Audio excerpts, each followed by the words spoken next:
నమస్కారం గురువుగారు. నాకు యుటరస్లో ఫైబ్రాయిడ్స్ ఉన్నాయి.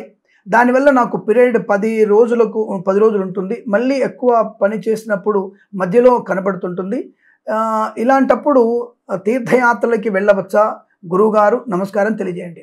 మీకు పీరియడ్స్ వచ్చిన తర్వాత 5 రోజుల తర్వాత మీరు శుభ్రంగా స్నానం చేయండి. 4వ రోజు స్నానం అంటే దీక్షా స్నానం, 5వ రోజు మారు స్నానం. ఆ తర్వాత మీకు ఈ యొక్క స్పాటింగ్ కనబడినా ఎటువంటి ఇబ్బంది లేదమ్మా. అది అనారోగ్య సూచన అందరికీ ఉంటుంది కాబట్టి దాని గురించి పట్టించుకోక్కర్లేదు.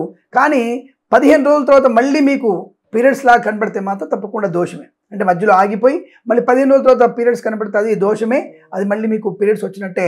కాబట్టి ఈ 8-10 రోజులలో తగ్గిపోయి 15 రోజులు మీకు అప్పుడప్పుడు స్పాట్లా కనబడినా దానికి దోషం కాదమ్మా. మీరు తప్పకుండా తీర్థయాత్రలు వెళ్ళవచ్చును. శుభమస్తు, అఖండ ఐశ్వర్యమస్తు.